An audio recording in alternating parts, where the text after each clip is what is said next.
look a little bit more at the process of solidification, and in particular I want to think about the kinetics associated with how the shape of a growing crystal develops. Okay, so hopefully this will bring together things from across the course and kind of combine them a little bit. And as I promised, there'll be a little bit of relevance to a snowflake as well. So what we're really talking about here is a single component system now. Okay, so it is really like something like water, freezing, or something like that. Not a binary alloy. Okay, that's we'll try and keep things as simple as we can. It is just worth noting in passing that in binary alloy systems, where you can vary composition as well as temperature, you can achieve the so-called undercooling that I was discussing with some people last week. But if you like, the degree to which the temperature has dropped below the equilibrium melting point, which is what provides effectively the driving force for solidification. You can achieve the undercooling not just by lowering the temperature, but actually changing the composition such that the melting point changes.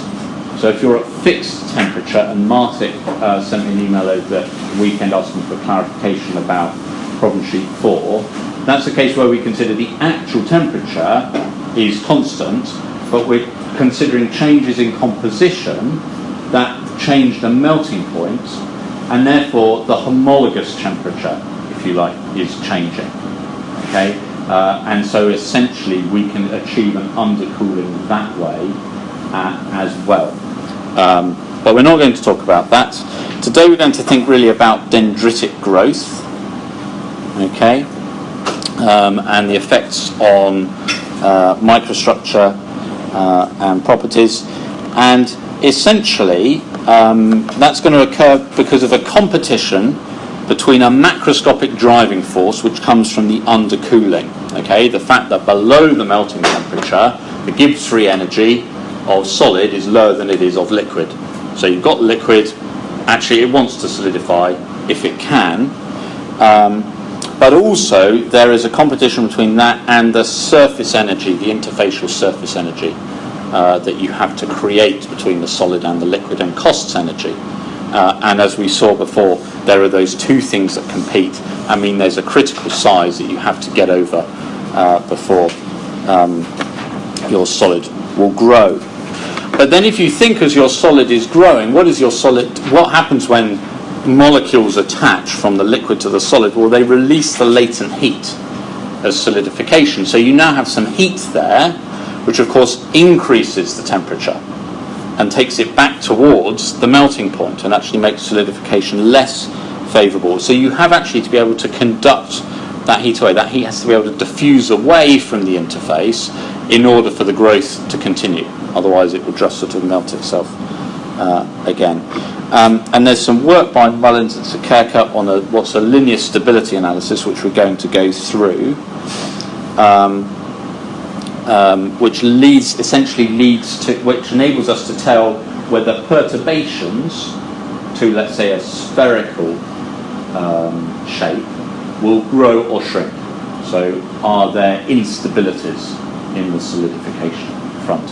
And we'll be able to see that. Now, it is algebraically quite heavy, so I have written in this, for these two lectures, all of the algebra is written up in notes on Blackboard.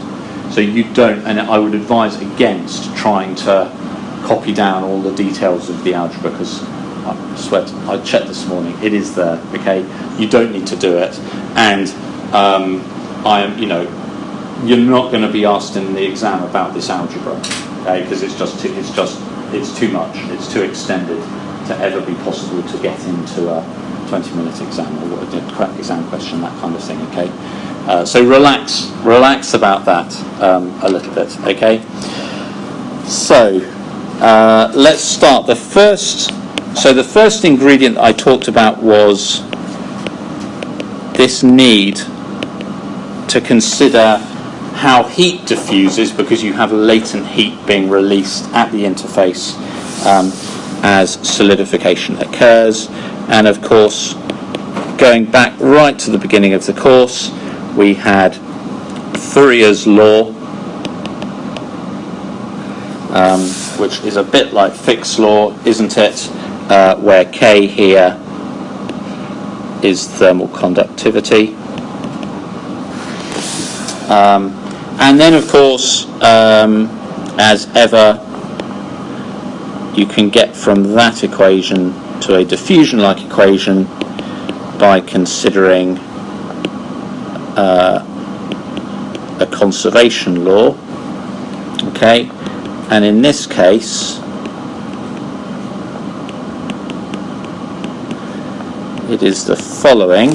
Okay, that the flux of heat through a surface, so this is energy per unit time on the left hand side here, by the divergence theorem is given by that mathematically, but also the amount of energy per unit time escaping through the boundary dV of a general volume V must equal the change in thermal energy within that volume.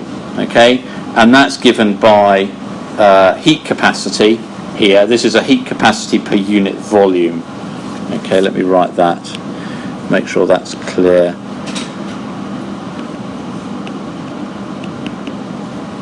Per unit volume.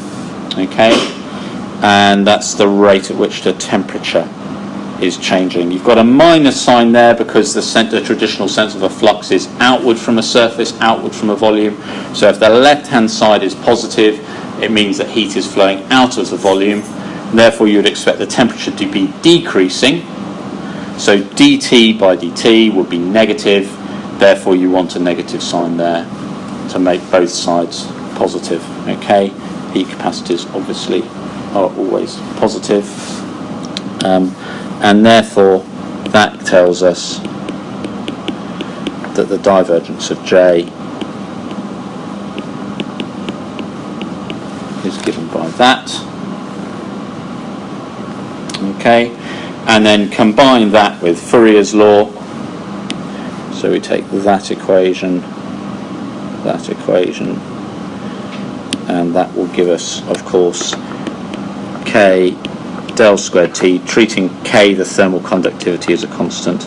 The minus signs cancel and you get that, or in more common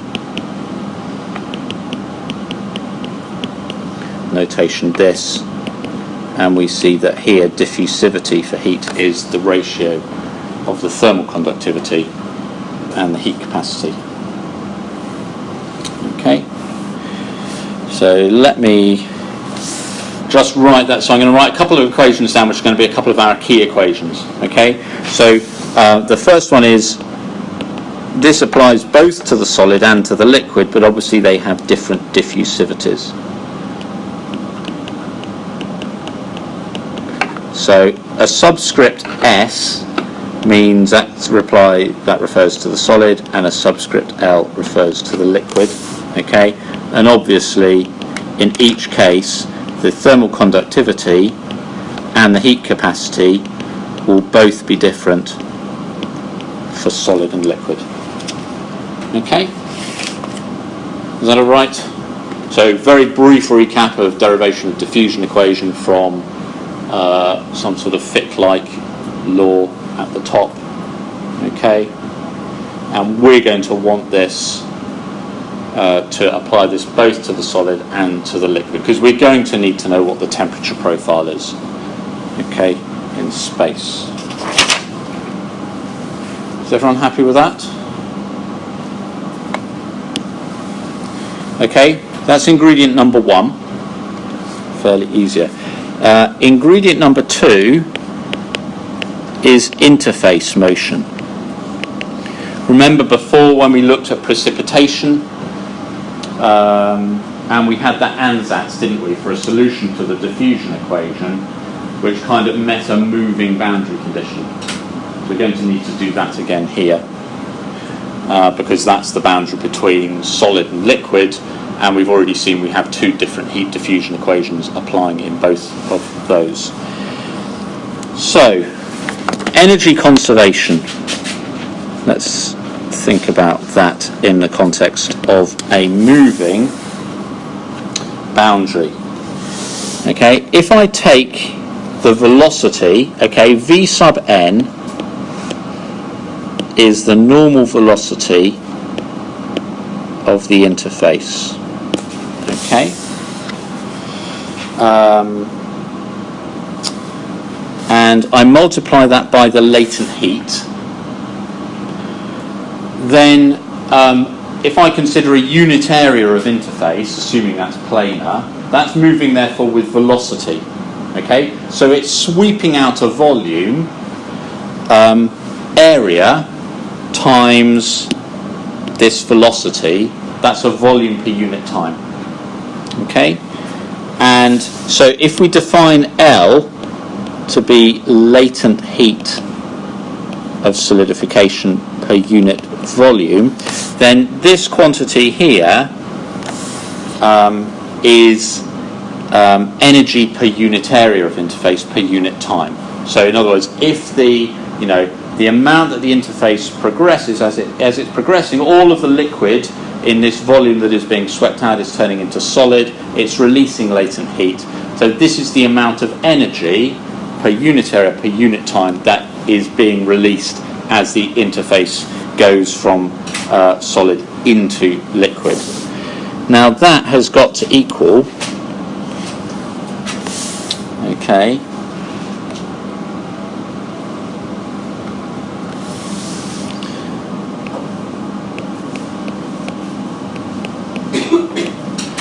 the difference in heat fluxes. Okay, so this is a unit vector normal to the interface, okay, pointing into the liquid. Okay, you could consider that Vn was the vector v dot n hat, for example. Okay.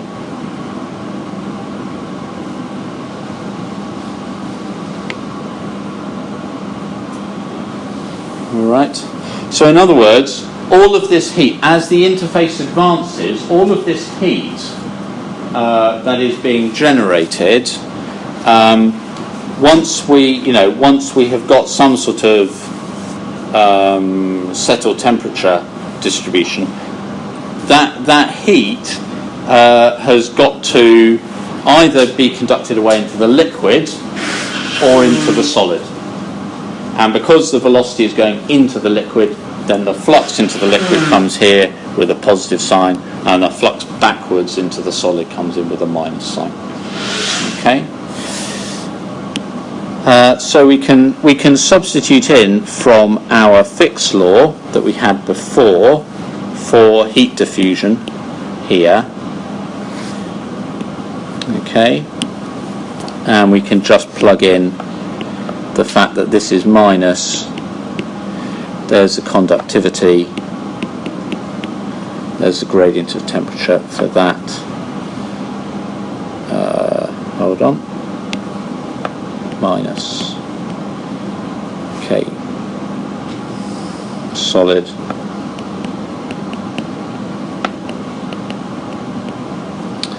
Okay, which is, just get rid of some minus signs given by that. Okay, and this is called a Stefan boundary condition sometimes. Okay, because it's across a moving interface. So this is an equation that holds at the interface, but of course the interface is moving. So we have to kind of make that work.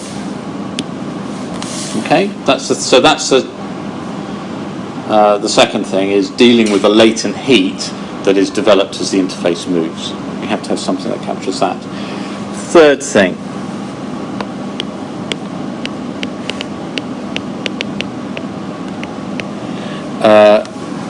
Gibbs-Thompson. Now, I skated over this quite hard, I think, in the second lecture, but I said something about there being a contribution to diffusion potential, the driving force for diffusion, from curvature at an interface. Do you remember that?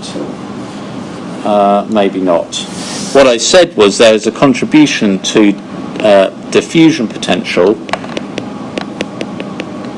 which looks like this, okay, where this is our surface energy per unit area. Omega is, it turns out, an atomic volume there, and these are the principal curvatures. Okay, so I think you know what a curvature is. A curvature is 1 over the radius of curvature. So the smaller the radius of curvature, in a normal sort of curve, a 1D line on a 2D plane, yeah, the curvature is how fast the slope is changing. And you fit a circle to the curve locally, and the smaller the radius of the circle, then clearly the faster the curve is changing direction. Okay?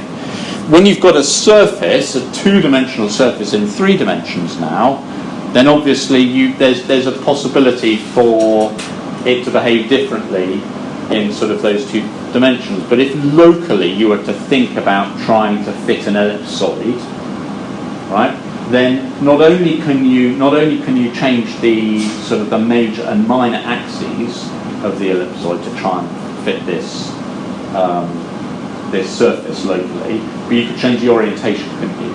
And obviously there will be some sort of eigenvalue equation somehow that told you actually that there are 2 particular directions on this surface, and there'd be a curvature associated with each, which will be the eigenvalues.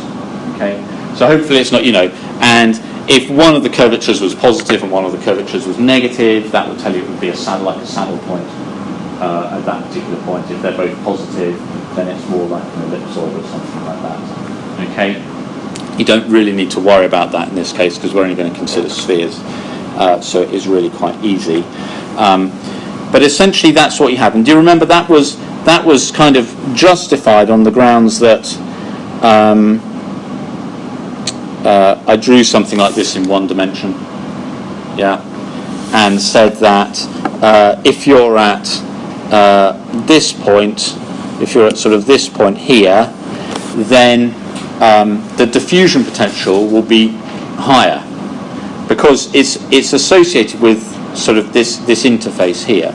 If material diffuses from here over towards here, then this interface would flatten out and its area would be reduced, therefore its energy would be reduced. Okay, so what I want is I want it to actually become a planar interface would be the one which had the lowest possible energy there, and you can see that that's what this is driving. So the fact that the surface energy gamma appears in there tells you this is an interfacial energy, and if for a planar interface the radius of curvature obviously goes to infinity, therefore the curvature goes to 0, and therefore this term would go to 0. Okay, so this is the term, this is the thing that we need to consider to tell us about the shape of the interface and what that costs us in terms of interfacial energy. So if I just let me write an equation down and then explain it to you.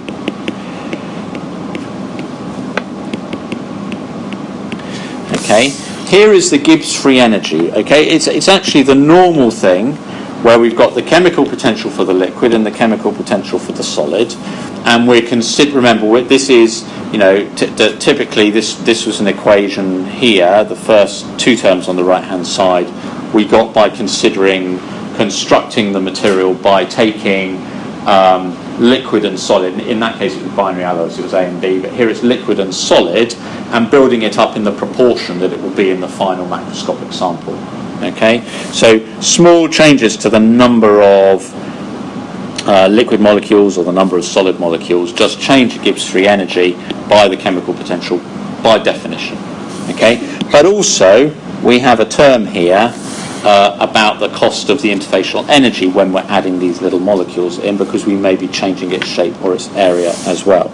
Now, if we're in equilibrium, then of course that's supposed to be 0, right? So this is, what are we considering here?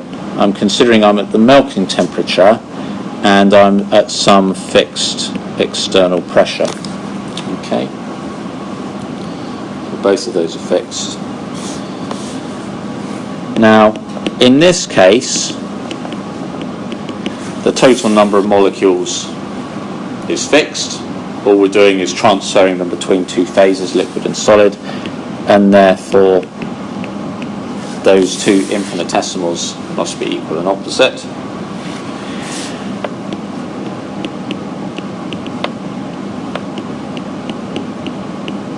And I could rearrange the equation like that. But in the solid, okay, omega, remember, was atomic volume. So if I take the volume of the solid and I divide it by the atomic volume in the solid, that just gives me the number of atoms in the solid. Okay.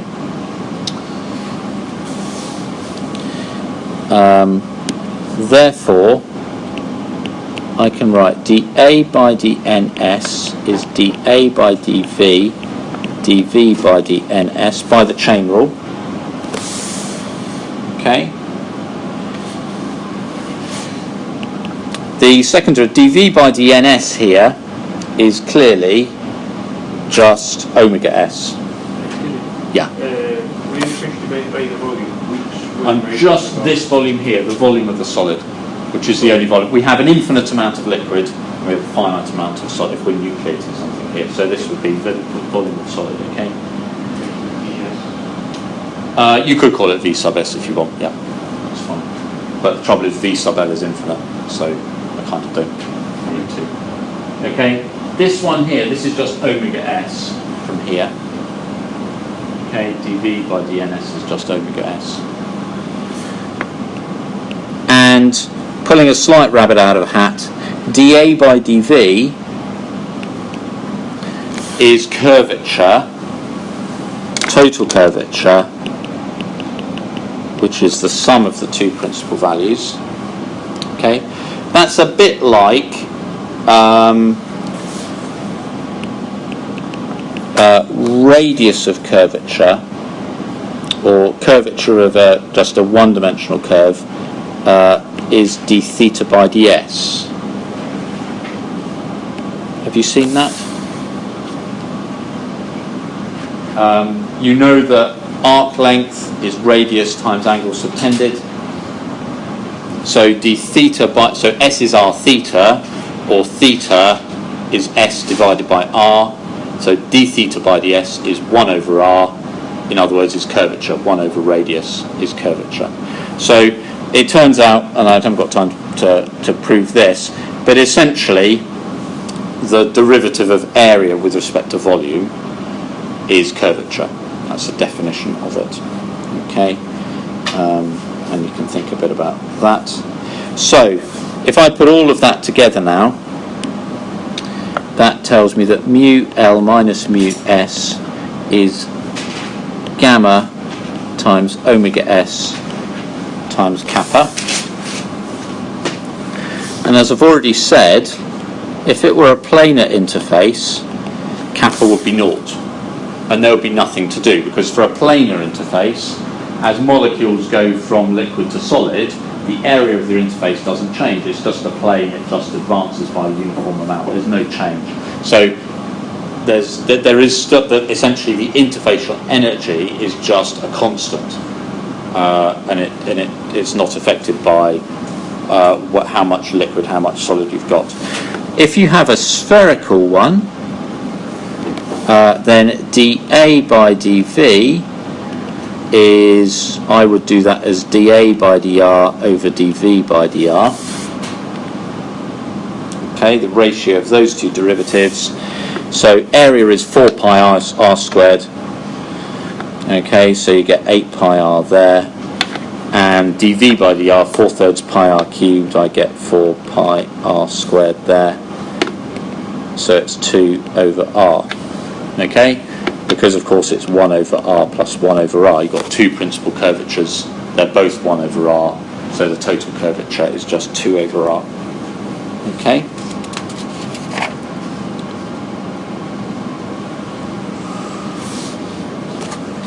Okay.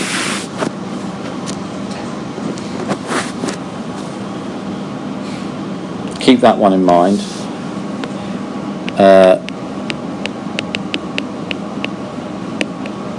There's a Gibbs-Duhem equation which tells me that in either phase, in liquid or in solid, I can write down the equation which looks like this. Okay, this here is, I'm doing an entropy per particle because this was already defined as volume per particle. But dP is 0 because we're at constant pressure. Okay.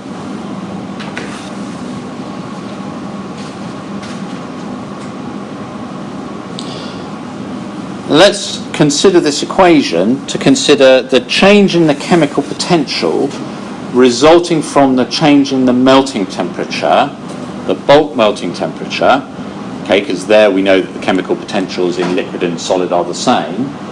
But in general, the interface is not going to be at the melting temperature, it's going to be at a lower temperature. It's going to be undercooled if the thing is going to grow. And therefore, as you move away, as the temperature decreases from the melting temperature to the interface temperature, the liquid and the solid chemical potentials will not change at the same amount, right? They don't change at the same amount. The solid one decreases faster than the changes go lower than the liquid one. That's what gives you the driving force for solidification in the first place. Okay, so we have to capture that. We have to capture this as well, because this is how we're going to get our driving force for solidification into the process. So in other words, what I'm going to do, is in either liquid or in solid, we can write this. The change in chemical potential between the interface temperature and the melting temperature is minus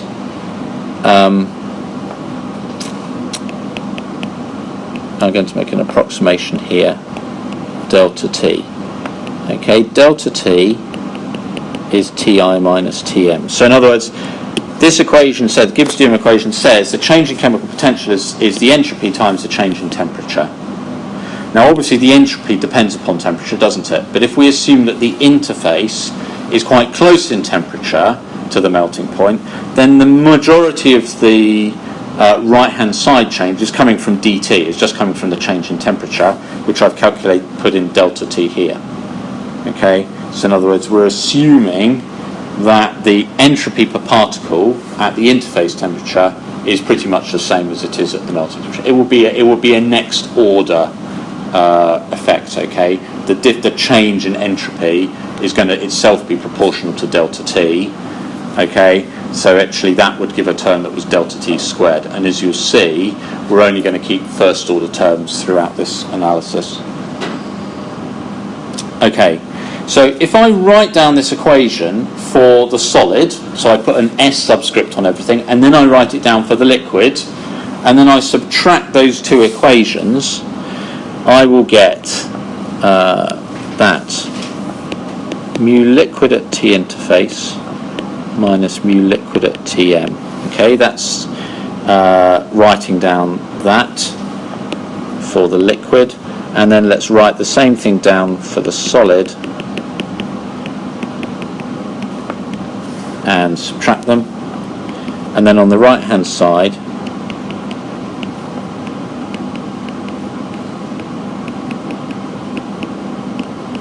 I've got that. Okay, but we're at equilibrium, aren't we? We've got minus the chemical potential of the liquid at the melting temperature plus the chemical potential of the solid at the melting temperature. And by definition of melting temperature, those have to be equal. Okay, that's what I was saying.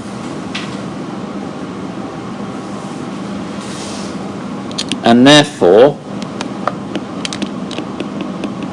mu L at the interface temperature minus mu S at the interface temperature is minus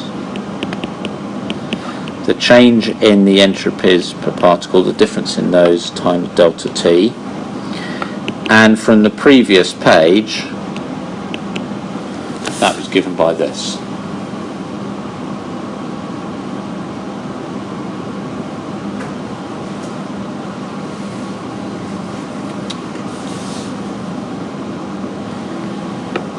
And also,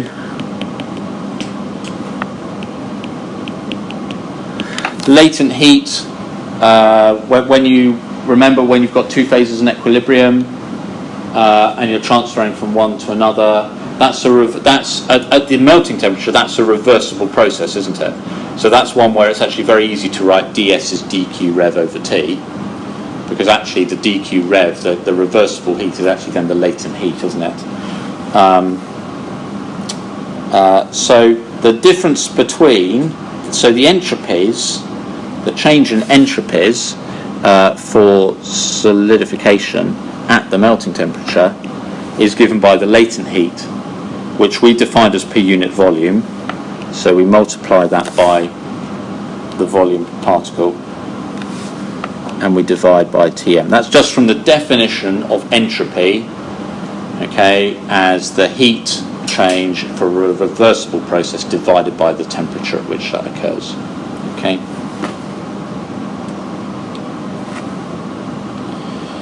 All right. So put all of this together now. So this can go into here, and you've got this, and you've got this, and you get some cancellation, and you get, so from those two equations, omega s cancels on both sides, and you get L. Okay, if you want to do, if you write out what delta T is explicitly, or you get a key equation: the interface temperature is the melting temperature 1 minus gamma kappa over L. Okay. So let's note, if we have a planar interface, so the interfacial energy is constant, then kappa is 0, and the interface temperature equals the melting temperature. Okay? If we have a sphere, then kappa is positive, and therefore the interface temperature is lower than the melting temperature. Okay? So that kind of makes sense.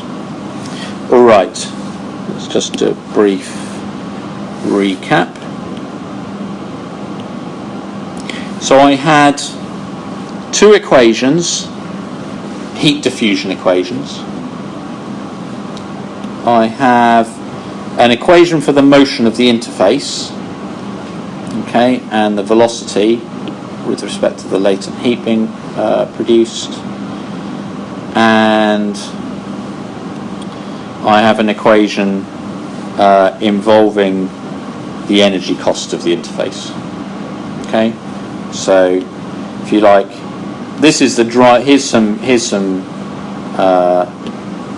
Those are the three ingredients that I need. Now it's just going to make life easier to go and do this with respect to a dimensionless temperature scale now. Okay, just to get rid of some of all of these constants.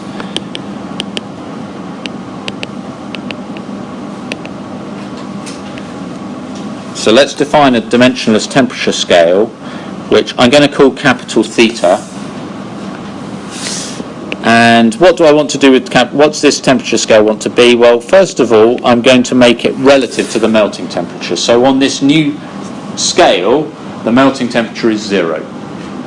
Okay, make life easy. And then if I want to make it dimensionless, then I just need to find a combination of things which has got the dimensions of temperature, and one of those would be the heat capacity of the liquid, say, divided by the latent heat. I'm just going to... It's a bit arbitrary. I could have chosen the heat capacity of the solid. But you've got to make a choice somewhere. Okay. Or to just invert that, T is Tm. Okay.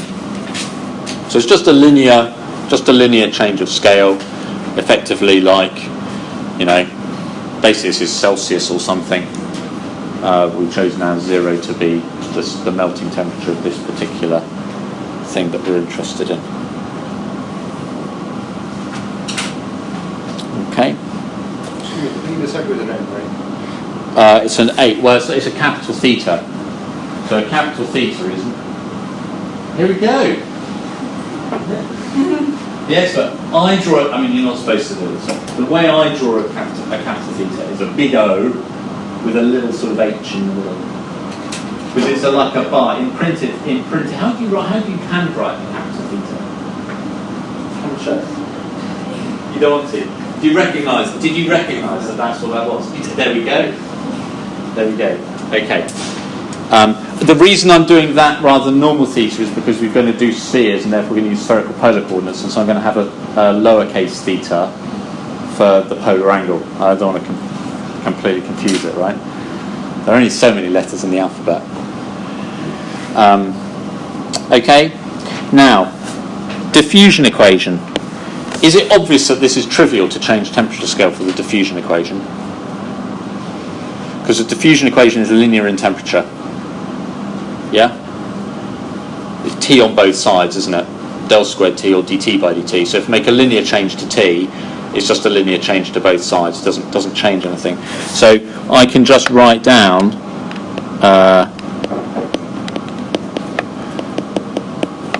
for the liquid and for the solid. Okay? Just with the two diffusivities there. That's the first one. The second equation was the one about the interface motion, which was Ks. It was then grad T. Okay? So grad T, I now have to take grad of this. So grad T is L over Cp times grad theta. So basically, everywhere, I'm going to start picking up L over Cpl. Okay, grad theta in the solid and grad theta in the liquid. Okay, and that was dotted with N. Okay, so that's a vector thing. And, let's just have a look back. Remember that diffusivity was the ratio of conductivity divided by heat capacity. So you see that here you've got conductivity divided by heat capacity. So there's a D, there's a diffusivity in there. And we also see that the latent heat cancels on both sides. Okay? So actually we get Vn is, well, there's definitely a minus dl there. Okay. And then on what I'm going to do here is I could do a number of things here to kind of work out what to do. I've got a mixed combination here. If I write this as Ks divided by Kl, then I have Kl over Cpl, okay, there, times grad theta in the solid. Is that okay? Oops. I wrote some gobbledygook there. I didn't mean to write that. That should be KL, not DL. I said KL, didn't I? And I wrote DL. That's a sure sign it's nearly the end of term. Okay. Then this again is dl here, so I can then take dl outside the brackets. So I can write eventually Vn is the diffusivity of the liquid, which is an arbitrary choice, times something I'm going to call beta, grad theta of the solid, minus grad theta of the liquid, dot n, and beta is the ratio of the thermal conductivities in the solid and the liquid. Okay?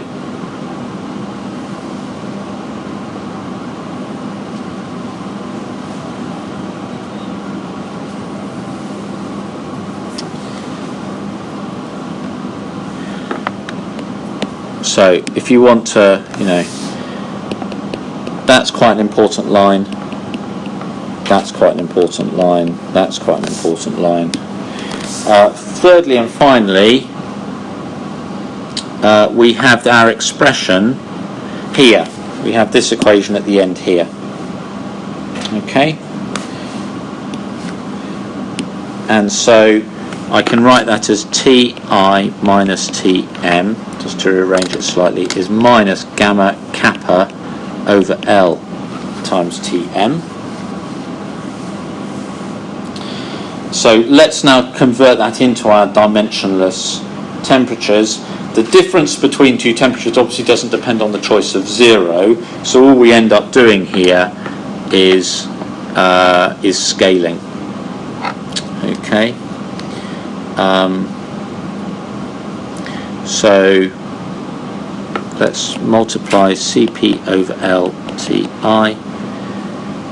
minus Cp liquid Tm. That's multiplying the left hand side, minus gamma kappa over L times Cpl, and then square that. So that's just multiplying left and right by Cp over L there. Okay. And actually we just recognise that is just theta of the interface. Okay. So the left hand side is just theta interface. Okay. The right hand side here, let's call that d0 times kappa. Okay, so d0 is what is known as capillary length, and it's all of those other constants. So it's the product of the surface energy, the interfacial energy per unit area, that is, the specific heat capacity of the liquid, the melting temperature, and then divided by the latent heat squared. Okay, now so those are all material properties in there. They're all properties of the material that we're solidifying here, and they are dimensionally a length. And so this is the one thing. You see, there's no inherent length in here. Yeah, and there's no inherent length in here particularly. But now we've got a material, a set of constants that set the length scale. They define the scale over which we expect there to be variations now. Okay, so it's all in that magic minus d0. Okay, so that is, at the end of the day, that is all that, right, that's all of that hard work trying to think about what was going on at the interface and the effective curvature and interfacial energy has just ended up with rather a simple equation.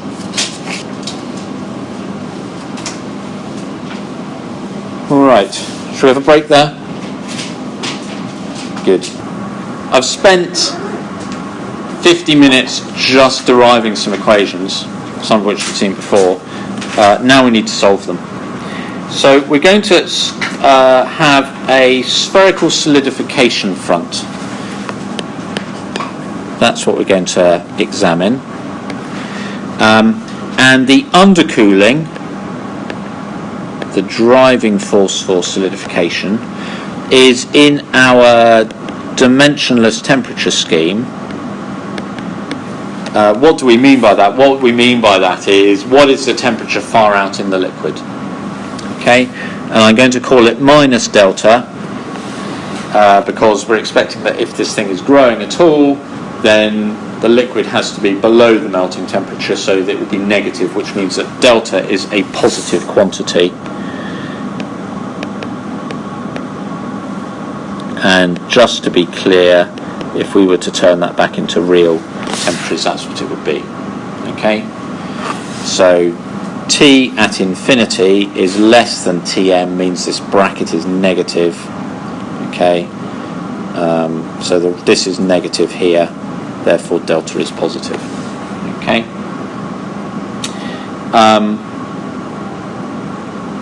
Now we haven't really got a steady state here because the growth rate is going to depend upon the size. When it's small, it will grow at a different rate than when it's large, because of because the curvature is going to change. So what we're really looking for here is a shape preserving mode. In other words, something that as it grows, it keeps the same shape rather than changing its shape. Okay, so we can't just, in this case, we can't just simply say, oh, all time derivatives are irrelevant, or there's nothing going to change, because clearly things are changing. But what we're going to make something called a quasi-stationary approximation, which is, I'm going to assume that these partial derivatives are zero in the diffusion equation. Okay, in other words, we're going to assume that the temperature distribution is always its equilibrium, its steady state solution. Okay, even though the solid is not in a steady state. In other words, what are we saying? We're saying that the rate at which a solidification front is propagating or moving is much, much slower than the rate at which heat is able to diffuse. In other words, what we're assuming is that as soon as the interface has advanced a little bit, generated some latent heat, then actually that latent heat will diffuse sufficiently rapidly to adopt the new sort of steady state heat distribution, that we don't need to worry about the time over which that process happens. Okay? And that seems to be, that will at least enable us to make some progress. Otherwise we can't. Okay? Now, so from lecture 3, I don't know if it was lecture 3 or how you count the lectures actually, but from an earlier lecture we did look at solid state solutions to the diffusion equation. And I can't remember whether, I think actually I didn't do it in the spherical case. I think I did it in the planar case and the cylindrical case. But in the spherical case, so that was just, remember, that was just solving del squared theta is naught and integrating up. And if you do that in spherical polar coordinates, you get this solution here. And we're wanting to apply that for a sphere of radius r0. Okay, so we've got so r0, if you like, is our current radius of our spherical solid that is growing. So the liquid is outside the sphere.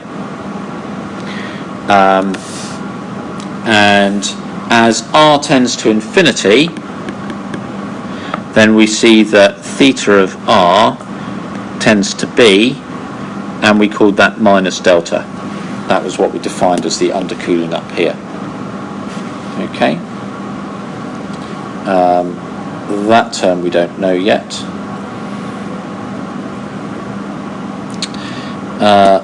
We know that the curvature for a sphere is 2 over the radius, so that enables us to write kappa. And then we've got this equation here,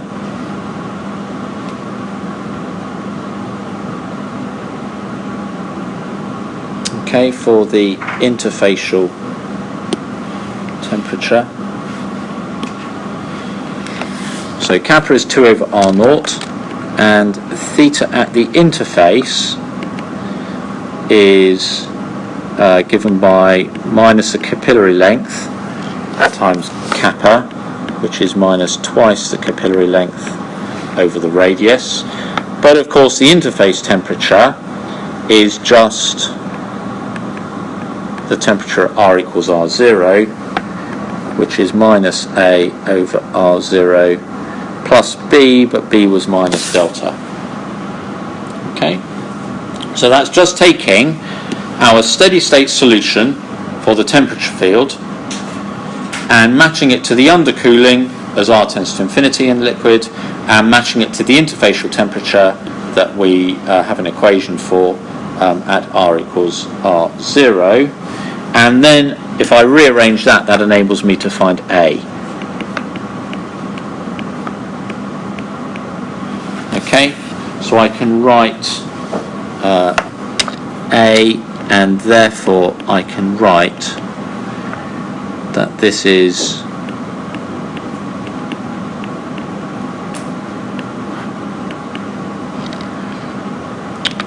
or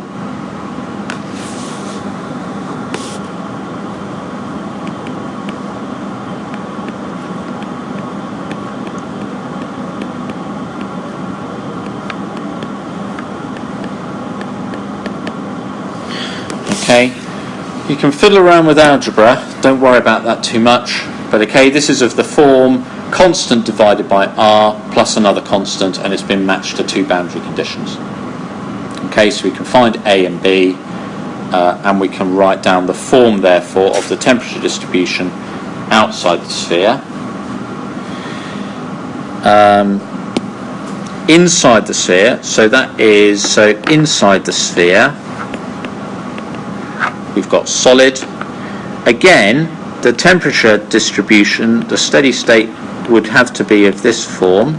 So it's the same form of solution but with different coefficients. And clearly, because inside the solid includes the point r equals 0, therefore, in this case, that term has to go away. That's an unphysical term because it would cause the temperature to diverge at the centre of the solid. So you can't have that, and therefore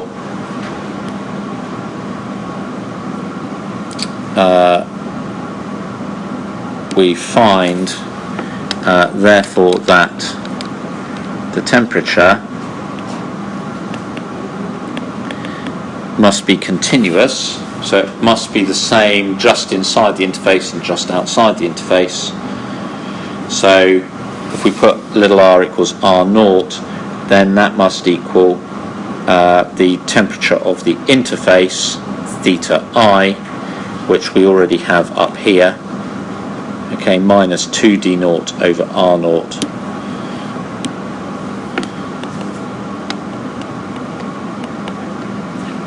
Okay, so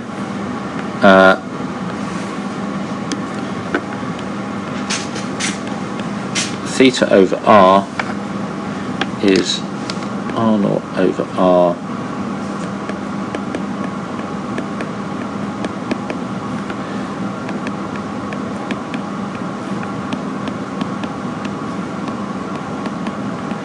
okay, so we've solved the heat diffusion equation in the solid and in the liquid. And so we've got a temperature field which has been matched at the boundary. Okay. Obviously, because we've been looking at steady state solutions to the diffusion equation, the diffusivities have not appeared in here. Okay. But you can see that the temperature is a constant inside the solid. Okay, it's all at the same uniform temperature, which is the temperature of the interface. And then outside, the temperature changes. Okay, and it has a 1 over r term as well.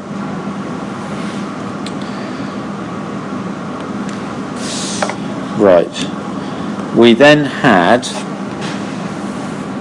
our boundary condition. Do you remember our boundary condition involved looking at gradients of the temperature and their component normal to the solidification front.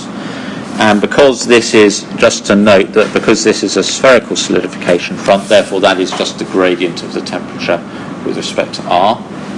So in our equation, which was that the normal velocity of the solidification front was the diffusivity of the liquid, the ratio of the thermal conductivities of the solid and the liquid, and then we had the gradients.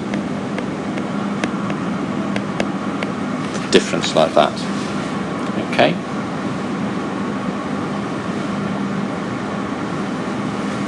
Right. So if I go back, I've got my temperature field now, so I can take the derivatives of it and plug them into this equation. In the solid, the temperature is constant, and therefore the temperature gradient in the solid is 0. So that's nice and easy. In the liquid, right, we're talking about here, and we're talking about here, when we're doing this, this is an equation which applies at the interface. So what I want is I want the gradient of the temperature field in the liquid just outside the solidification front. In other words, it's the limit as R tends to R0 from above of that derivative, which is the limit as R tends to R0 of. Essentially, there were two terms here. There was one term which went like 1 over R, and there was a constant term. The constant term will differentiate to 0. The 1 over to R term will differentiate to minus 1 over R squared times the same constant. Okay, and when I put little r equals big R now in that equation, I get minus 1 over R naught delta minus 2d naught over R naught. Okay, and I can plug those in. Vn, which is going to be equivalent to V0 as 0th order velocity, is dl over R naught times delta minus 2d naught over R naught. Okay, and you can immediately see now what's happening. Okay, there's a bracket here which is comparing undercooling, which of course which represents our driving force for solidification. The larger the undercooling, the more energetically favourable it is to turn stuff solid rather than liquid. But we're playing that off against the interfacial energy, which is the ratio of the capillary length, the thing that kind of sets the scale for for the material, and the radius of curvature. In other words, this ratio tells you when surface area is significant. And so the competition between those two things can determine the sign of this bracket, whether the velocity is positive, meaning the solidification front is advancing into the liquid, or whether it's negative and it's retreating. Okay? So if R naught is greater than 2d naught over delta, okay, and I'm going to call that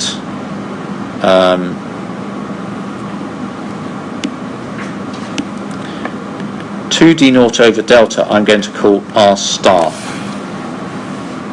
Okay, it's clearly a length. But if R naught is greater than R star, then the velocity is positive. Okay, as I just check that, as I make R naught bigger, this term gets smaller, so it's positive. Okay, when R naught equals R star, these are the same, and V naught is naught. When R naught is less than R star, then the velocity is negative, and it tends to want to melt. Okay, we could write this a little bit easier. dl delta over R naught squared into R naught minus R star is another way to write that equation. And theta at the interface, theta over r naught, is minus 2d naught over r naught. Okay, there's now that we've introduced this quantity r star, actually we could start writing, instead of capillary length, we could write everything in terms of r star as well if we wanted to. Okay. Okay, so that's what we saw before when we looked at nucleation theory. We saw that below some critical radius, actually, the cost of creating extra surface area just meant it wasn't worth growing. You just wanted to shrink back and disappear. Whereas when it gets beyond the critical radius, then it wants to grow again. Okay, so we've just arrived really at the same thing that we kind of in a hand-wavy way wrote down for a spherical nucleus, but in a slightly more sophisticated way. That's where we've got to. And these two situations can be sort of represented as follows. So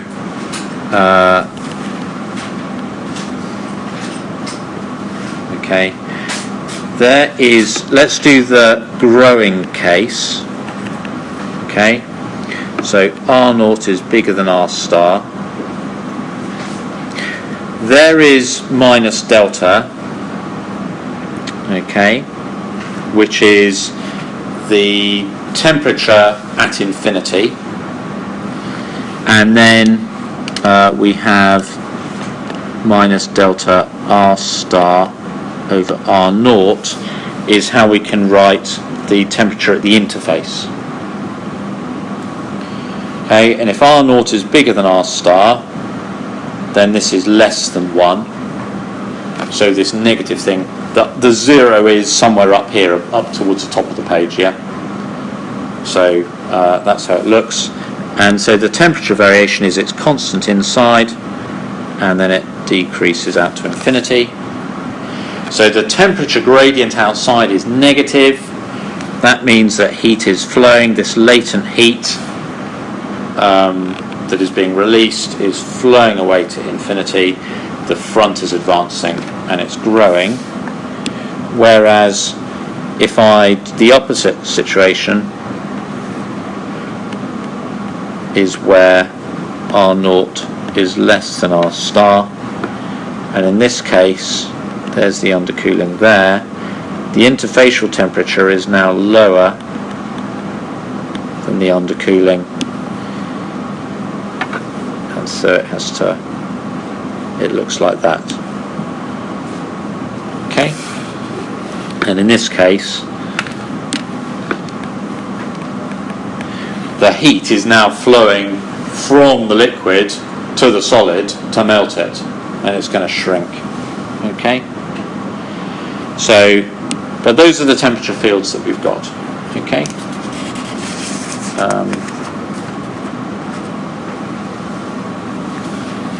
everybody okay? I see you're all very dutifully still taking notes. I wonder whether I might now persuade you to stop. We'll see. Okay, so now let's do some linear stability analysis.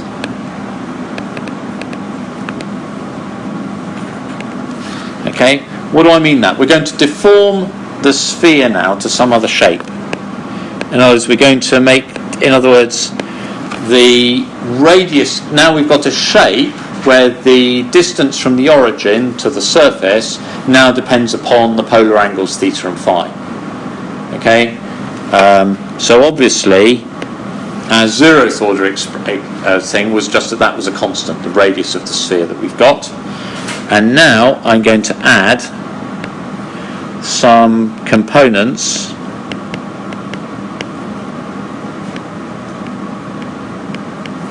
okay, like this. So for every angular momentum channel, if you like, yeah, every value of L and N, which are the normal angular momentum components, right? Because these just come from the solution to Laplace's equation. Okay, so YLN is a spherical harmonic. Don't worry about the fact that they're sometimes complex. You can choose them to be real if you want to. Okay, nothing matters here about that. There's an amplitude. You'll notice the amplitude I've already said is independent of n. Okay, you don't expect anything to depend on n here, because n is just really to do with the choice of the quantization axis, the z-axis. And we're deforming from a sphere here, on the spherical symmetry there is no special choice of z-axis. So in the same way that in quantum mechanics energies don't depend on n normally, it's got magnetic field or something, to define a particular axis, then here I don't expect any variation. There's an amplitude, and then you see that there's a time factor. So we're assuming an exponential behaviour of the amplitude with some coefficient omega sub L. Alright? And obviously, I mean, the result is the same for all m. If you're worried about m, just put m is 0, and then you'll also satisfy yourself because the spherical harmonic's always real for m is 0 as well. Okay. The key thing here is how the stability depends upon omega L. If omega L is negative, then actually what this says is the amplitude is going to decay with time. Okay, so as time goes to infinity, if omega L is negative, actually it's just going to back towards R0. It's going to go back towards the sphere. If omega is 0, then that's marginal. It's neither growing nor shrinking, which tells you need to go to the next stage. You've got to go beyond linear order to see what happens then. We're not going to do that today. And obviously if omega L is positive, then it's going to grow. Okay, right. And similarly, if our interface varies in direction, then so will our temperature field.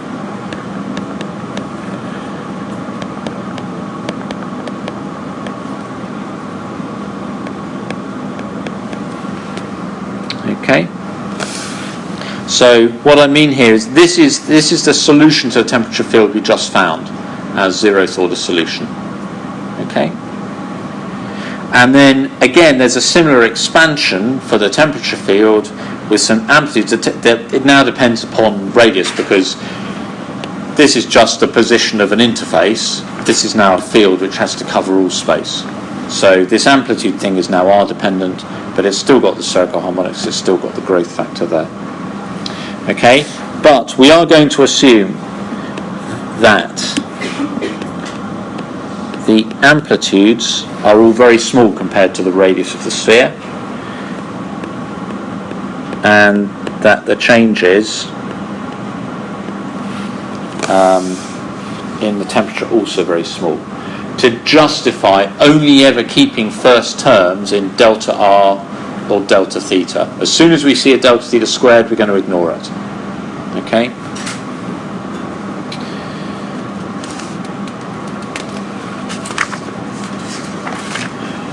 Right.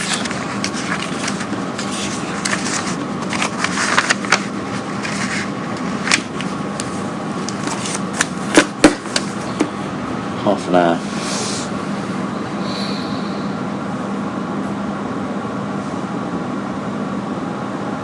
The diffusion equation, okay, in our sort of quasi-stationary solution, where we're ignoring the right-hand side of the diffusion equation, is this. And in spherical polars, I can just rewrite that. I can multiply everything by r squared.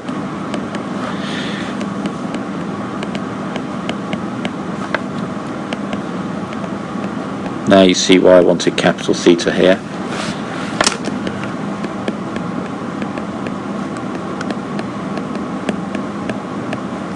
Okay. There we go. Laplace's equation in spherical polar coordinates. I'm going to call this r squared times some operator L theta and phi acting on that. Okay. In other words, here's just a shorthand notation. Okay. In other words, this operator is just the Laplacian bit that acts on theta and phi. Okay, and I've kept the radial bit of the Laplacian out. And the reason I just want to do that is because this operator, when it operates on the spherical harmonics, just gives you minus L times L plus 1 over R squared. So the spherical harmonics are the eigenfunctions of that operator. Okay? And the eigenvalues of that operator don't depend on M, which is why the M dependence goes away. And therefore, when I substitute that in,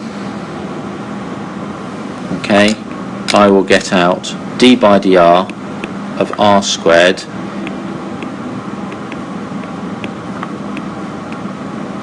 okay, so when I substitute this in, okay, I'm going to substitute this equation into this diffusion equation. Theta 0 is already a solution to the Laplace equation, so it just goes away.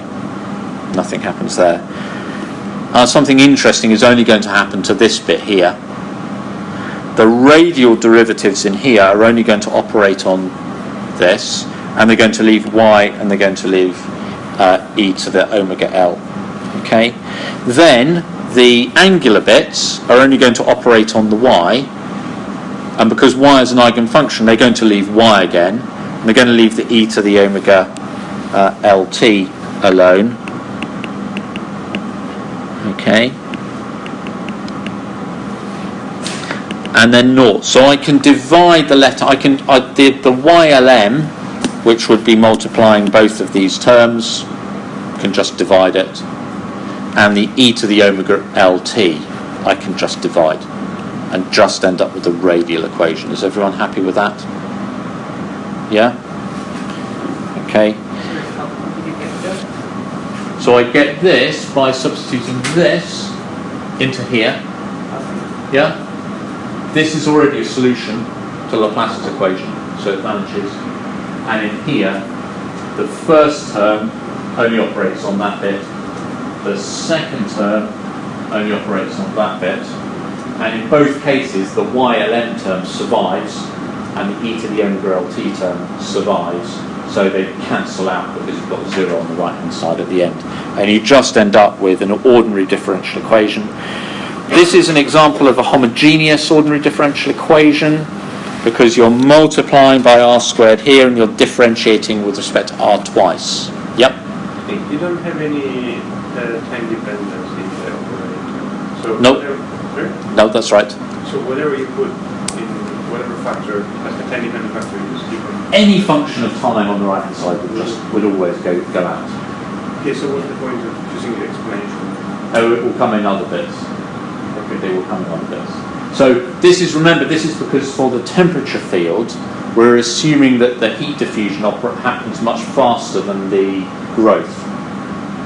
So we've got rid of the d theta by dt on the right hand side, okay, which normally would affect a time temperature dependent thing, but we have other equations that depend on temperature, and we'll bring that into play, okay, as you'll see in a minute. All right, this is homogeneous. So the trick here, again, the ansatz that you always do, is you try a solution of the form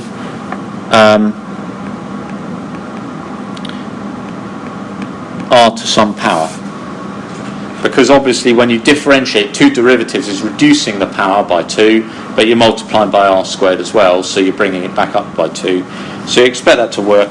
And when you try that, you find that m is L or minus L plus 1. That may be something that you've seen before. Okay? In other words, the radial part of our temperature field now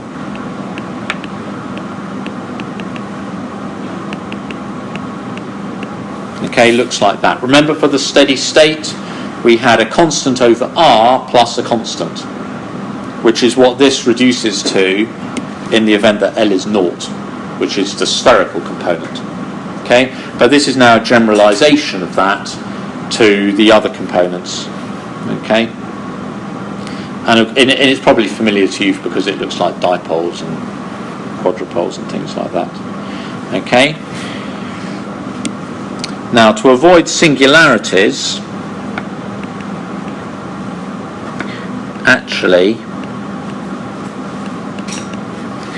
so outside, okay, R, so R is now our interface, not R0. So outside, this is in the liquid, we can't have the term that goes as R to the positive something. So for L bigger than 0, which is what we're interested in here, okay, we can't have that solution. And inside we've still got the origin, so we can't have the negative power. Okay, so our temperature field, so the modification to our temperature field must behave like this. Okay.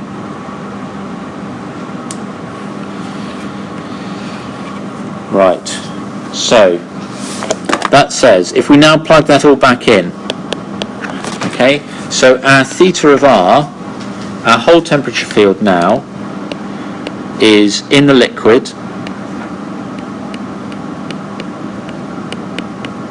There's our original solution we had before, and now we have an extra term, okay, like that, and inside in the solid there's our original solution. It was just a constant temperature. Here is our okay.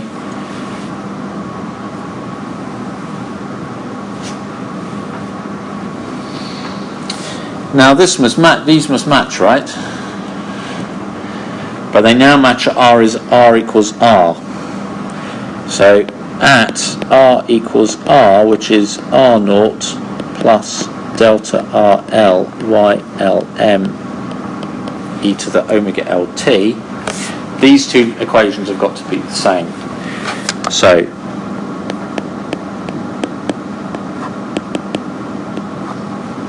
okay, let's put big R to the L YLM e to the omega LT. That has got to equal R naught over big R.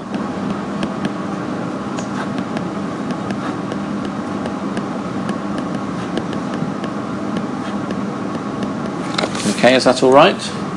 That's just putting little r equal to big R.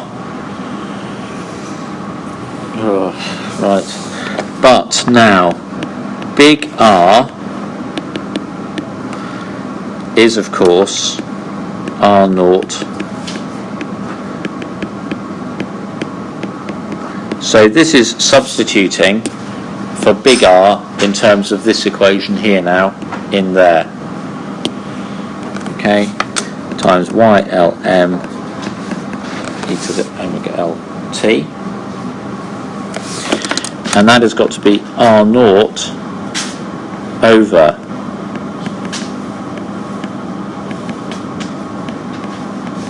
so there is R naught over R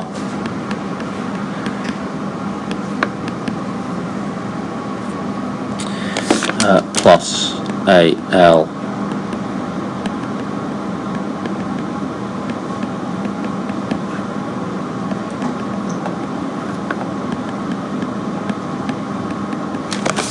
okay, so it's just substituting that equation in. Right.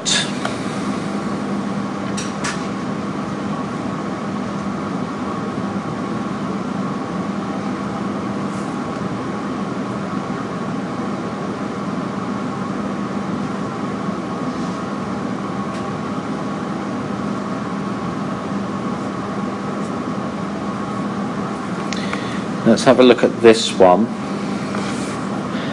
Now, remember we said that we were only going to keep terms to first order in delta r or delta theta. And delta r and delta theta, in delta theta, little a and little b are the coefficients in delta theta.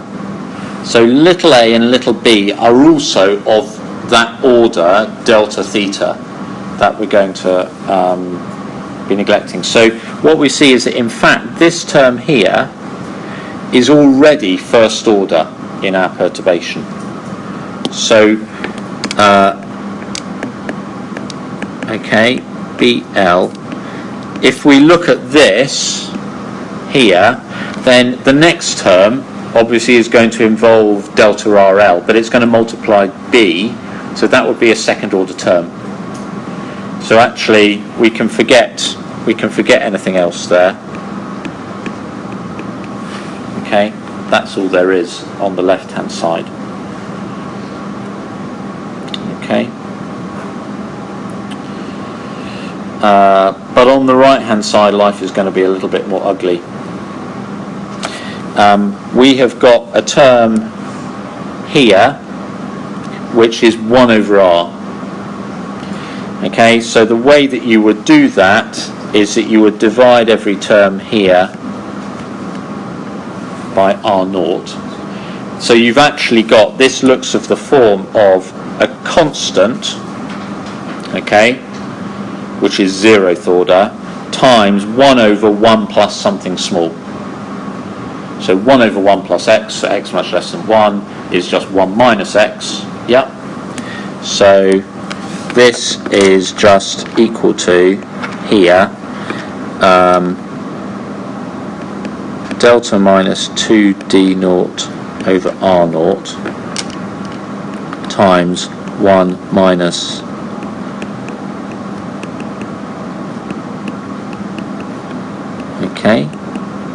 minus delta, and then here again, fortunately this is one of these things, little a is already first order, and so therefore we don't need anything from here in there.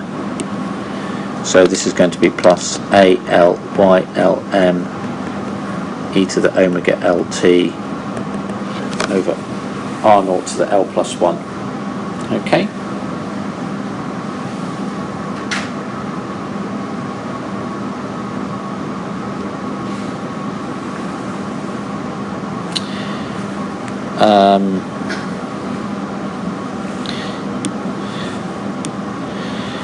And I just do need to multiply out these brackets here. So there's delta minus 2d0 over r0 minus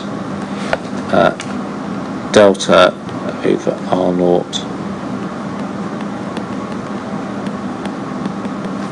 okay, and then there is plus 2d0 over r0 squared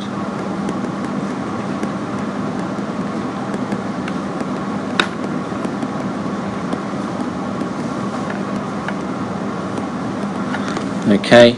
Just multiply that out so that we can see that that delta cancels with that delta there, and that minus 2d0 over r0 cancels with that over there as well. So the 0th order terms have all cancelled out as we would expect them to. Okay, and all we've got left now are first order terms. Every term that is left now, on the left hand side I've got a term which is b, the first order term, times something times y times e to the omega l, and on the right hand side every term is a first order term times y times e to the omega l, a first order term y times e to the omega l, a first order term y e to the omega l. So in fact all of those we can get rid of, and we end up with an equation which is BL times R0 to the L is minus, now in these constants that we've got left, it turns out that that is the 0th order velocity, growth velocity divided by the liquid diffusivity. Okay, it's got it's this combination of delta over R naught and this term here that actually just combined before to give you that. Plus AL over R0 to the L plus 1. So there is one equation, okay? What we've done is we've taken our general solution now for the temperature field and we've plugged it in and we've required it to be continuous at the interface, and that has given us one equation that relates these two coefficients in our solution. Okay, so there's one equation.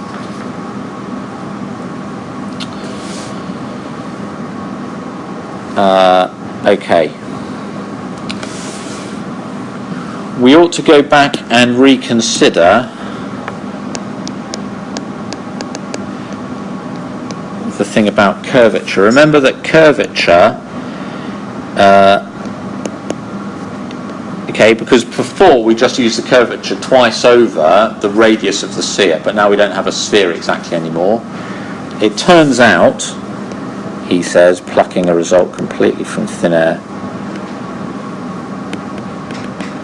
okay, that the change to the curvature, the correction to the curvature, is actually given by the same part, the angular part of the Laplacian that we looked at before. I'm going to have to state that without proof. So this is 2 over R plus L times L plus 1 over R squared times delta L times YLM times the time factor. Okay, that comes from just putting in our expression for radius there into this equation here. Okay, and that's substitute. Isn't there an R naught there? Not yet.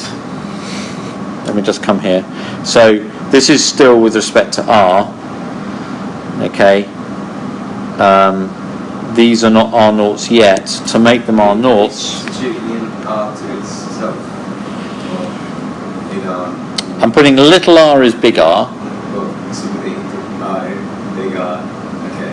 Right, now I have to write that this is the same as before. This is 2 over R naught plus delta RL, etc. Do the same expansion. Okay, let me save you the bother and tell you that if you do everything, because you see me do it once now, so you don't need to see me do it again now. Okay, that if you do all that and you do it right, then to first order, that is what the curvature looks like. Okay, so we have a correction now to our curvature to first order due to deviations from the sphere. That's all you have to worry about. That's just what this term is. And the interface temperature was given by the capillary length times the curvature with a minus sign, and therefore that is just, okay, that was originally what it was for the sphere, the term I've just written down there, and now I've got some extra terms .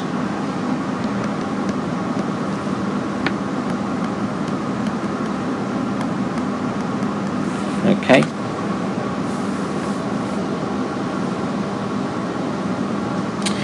Okay, so that is the Gibbs-Thompson equation, which gives me an equation for the temperature at the interface. But I can also get the temperature at the interface by looking at the solution for my temperature field, which has these unknown coefficients, little a and little b in it. So here's the second equation. I got one equation from their continuity at the interface, and now I can actually also get a second equation involving them, because actually I know what the value of that interface temperature must be. Okay, so that is looking at the solid solution was the easier one, right? where was it?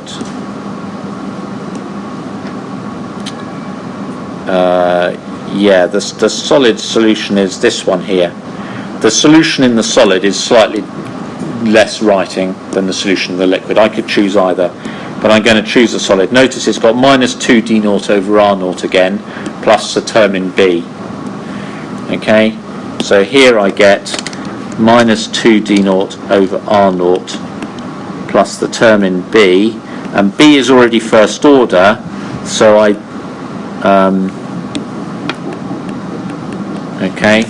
so I don't need to expand r to the l there. Okay, that was already expanded to r naught to the l. Okay, which tells me that again. Okay, do you see these two equations cancel, and then y and the growth factor appear in everything, and BL times r naught to the l is minus d naught over r naught squared. Okay, like that.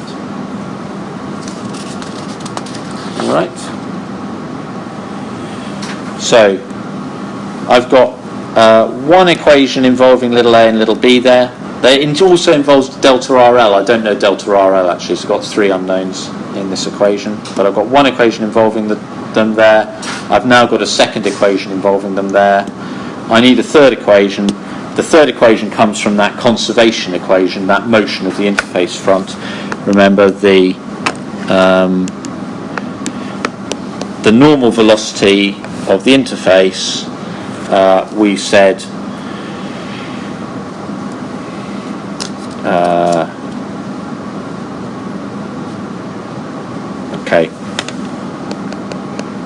which we said was the radial velocity before, was the liquid diffusivity times beta times the temperature gradient in the solid, temperature gradient in the liquid. Okay? But actually, it's also the 0th order solution plus the derivative dr by dt. Little r equals big R is the position of the interface, therefore the interface velocity is actually also to do with how fast it moves. And this is the only thing that's going to affect the growth factor, right? The fact that it's an e to the omega lt. Why could it be? So far it could have been anything because it's always cancelled out. This is where it now comes in. So we've got the 0th order term, and then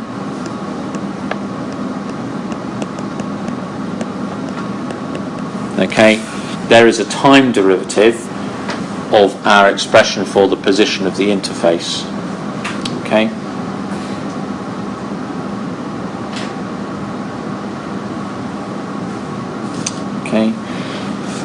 Let me do one example for you. We've got these derivatives of the temperature field. We've got the temperature field here, so I have to take derivatives with respect to little r of these and plug them into here. So for example, d theta by dr in the solid, well, the 0th order solution was just a constant, so that differentiated to nothing. We had that.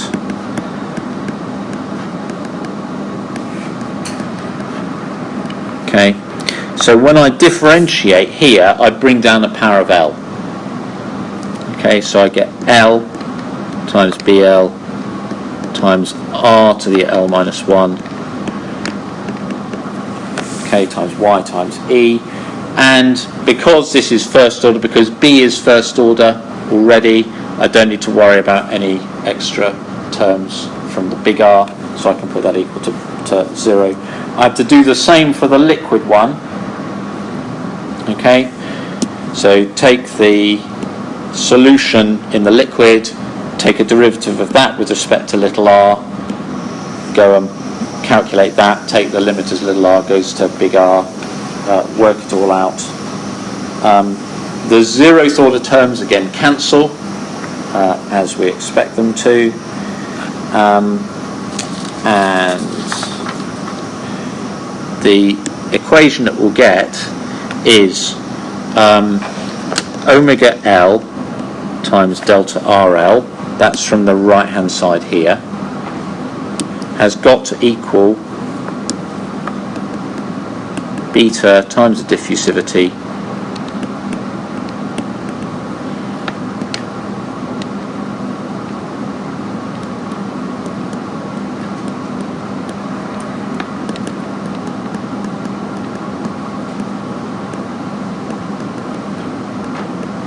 okay. There is another equation. So I've got I have this equation from the continuity of the temperature field at the interface. I have this equation, okay, from looking at the correction to the curvature. And then I finally have this equation for looking at what actually happens about the motion at the interface. In other words, all I do is I just took all the equations that I originally just solved for the sphere, I just have to go through again and solve for this more general form, but only ever keeping terms to linear order, chucking everything else away, and I end up with 3 equations, 3 unknowns, and then you just have to crunch some algebra, right?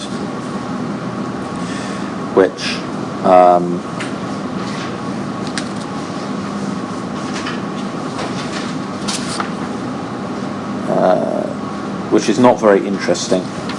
So let me skip to the punchline.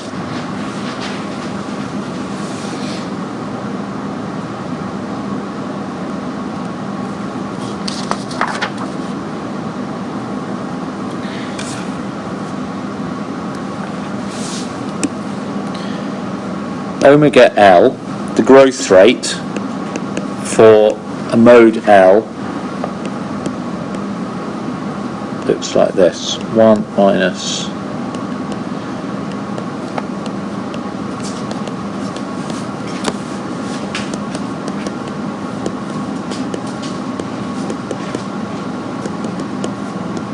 okay. Just eliminate the unknowns, okay, and that is what you will end up with. Okay. Sorry? R star. Remember, that was the critical growth radius before.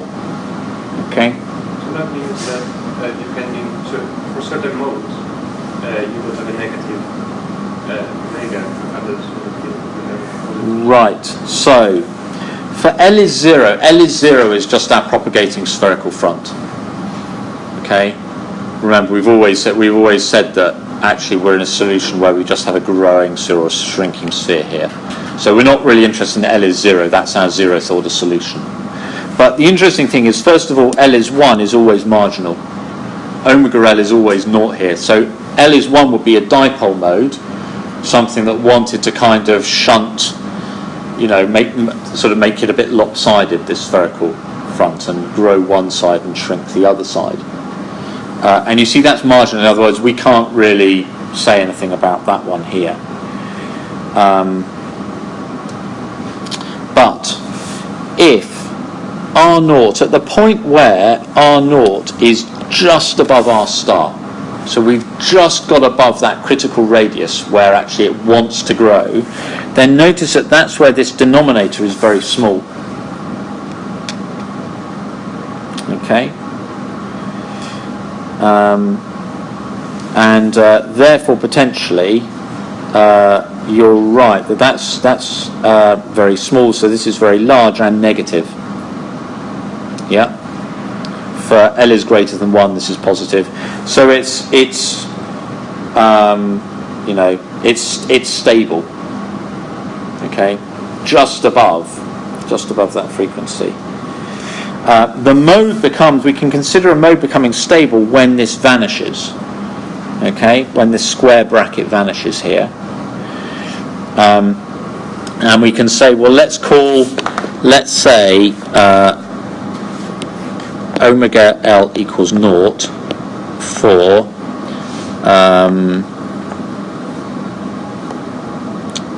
R naught is RL star. So let's call RL star the critical point at which the sign of omega L change from negative to positive as we grow. Okay, and that means you've got to have the square bracket equal to 0, and that is for this. Okay, now beta, remember, was the ratio of the conductivities, and normally it's assumed that that's much less than 1. Okay, because liquid conducts heat much better than a solid. You can convect, for example, can't you? So that's what we assume. So if beta is much less than 1, then we can kind of forget the term beta L. Okay, and then RL star over R star is 1 plus half L plus 1 times L plus 2. All right, so the L is 1 mode is always marginal. The right hand side is always growing, so the first one that is going to actually become unstable will be L is 2. Okay, as this thing grows, the first component where omega L drops to 0 will be the L is 2 one, because that's the smallest possible value of the right hand side, and that happens for R2 star over R star is about 7. Okay, so we've got a critical radius above which a spherical front will grow rather than shrink, but actually once we've grown out 7 times larger than that, then all of a sudden we'll discover that that L equals 2 mode has now gone unstable. That is, if you make a deformation of your spherical front that looks a bit like a d orbital, that is unstable, and that is now going to grow rather than sort of damp back down to the spherical front. Okay, and typically capillary lengths of the order of angstroms and undercoolings in this dimensionless schema of the order of 1%. So that radius is at submicron level. That's where you get dendrites. Okay, effectively, because there's an unstable mode. Now, all we can do with this analysis is work out when something becomes unstable. As soon as it's unstable, of course, it starts growing, and those coefficients delta RL and AL and little BL, they all start becoming finite, and then, of course, you can't neglect the higher order terms anymore. So we can't study the actual sort of growth of the process by which the dendrites grow here, but we can sort of understand. And there's a little bit more information on there's some sketches of the final temperature profiles and things which you can have a look at just to see how this sort of affects things, and how the temperature field looks with these protrusions on and so on. But just to come back to the snowflake, so from this you would expect snowflakes to look like d orbitals, and I think it's generally accepted that they don't. Why not? What do we have to put in here? Why are snowflakes hexagonal? Crystal structure, and where's the crystal structure in here? Nowhere. Where could we put it in? Where we put it in is the gamma, the surface area. Remember, we've just assumed gamma is a constant, that it's isotropic. If we assumed actually that gamma if we put that gamma plot, you know, remember with the cusp in or something like that, if we put in, even if we just simply put in a term that looked like, if we simply said gamma was something like gamma naught 1 minus epsilon cos m phi, for example. So you put some variation on it with phi, that will be enough. Sounds silly, probably, but how for like water when you're freezing, but there's only really like one surface and it's the one hexagonal. Is that right? Sorry, when does water have, is it just a series of, what's the sort of crystal structure in water in terms of, is it random the orientation of the water? crystal structure, okay. But they all have different bonds. but it comes from the fact that the water molecule is kind of tetrahedrally coordinated and wants to form hydrogen bonds. So you can get a number of water molecules and then they form a hexagon. It's quite complicated. Yeah, But so that's how something it that- from the molecular structure. Yeah. What does marginal mean? Marginal just means that the growth rate is 0, so it doesn't shrink, it doesn't grow, it just looks like it's constant. But of course, the second order term would tell you we have a growth, and may well would probably kick it over to the. Okay, sorry, a bit rushed in the end, but as I say, all those notes are on Blackboard if you really care. But it's not the it's not about the algebra. It's about trying to see how those three sort of contributions to the thing all play together, okay, and lead to some kinetics.